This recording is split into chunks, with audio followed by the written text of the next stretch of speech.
Well, Ant-Man and the Wasp, Quantumania, is just right around the corner. I will be the first to admit I'm really looking forward to this based on the two trailers.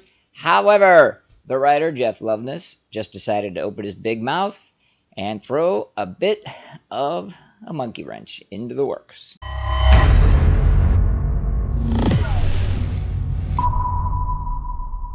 Alright, this is courtesy of our friends at Bounding Into Comics, and in the article they state, proving that Marvel has failed to listen to any of the criticisms regarding respecting source material leveled at comic book adaptations of every medium in recent years, Ant-Man and the Wasp Quantumania writer Jeff Loveness has revealed that while he based the Marvel Cinematic Universe's version of Kang the Conqueror on his original stories, he made sure to throw audiences, quote, a curveball, unquote, in order to keep audiences guessing. I've talked about this before, no doubt I'll be talking about it again. Here is what the writers don't understand. People don't know what they know. Again, 90% of the people that go to Marvel movies don't know jack shit about the comics. They don't follow them. They aren't fans of the comics. They are fans of the Marvel Cinematic Universe.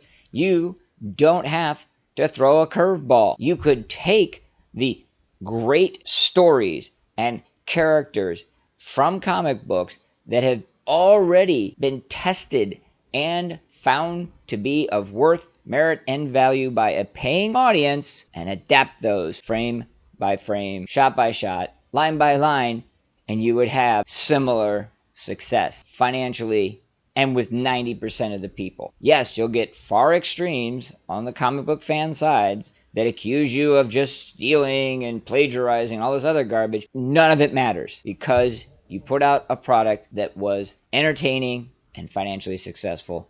That's it. So they asked him various questions about the character and which arcs he had read, etc., etc.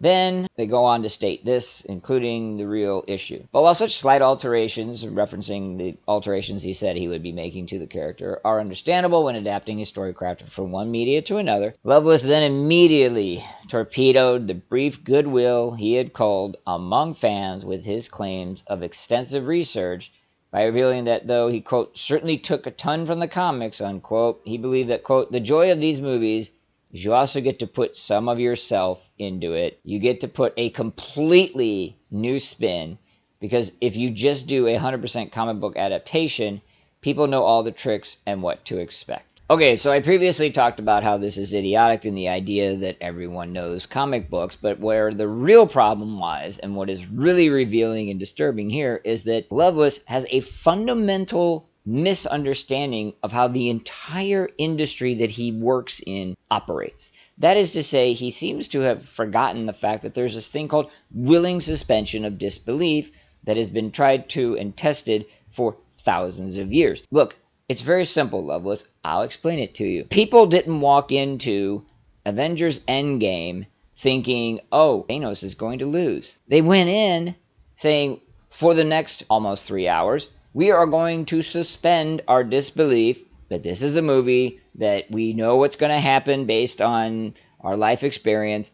We are just going to sit back and allow the story to be told. If it's good and engaging, then we will have a better time. That's it. It's that simple. In fact, it looks like they actually were on the right path in one regard. So from the trailers, it looks like, and I sincerely hope that they lean heavily into this, that Ant-Man and the Wasp Quantumania was ostensibly about parents and children reconnecting, from the standpoint that you had Casey Lang, who for the most important developmental years of her life, had the father was gone. He was part of the blip 5 years, so the trailer even shows them together. Then, on the flip side of the coin, you've got Hope Van Dyne, who is without a mother for most of her entire life. Trailer shows her in scenes with, of course, also Hank, but Michael Douglas. What are you going to do, right?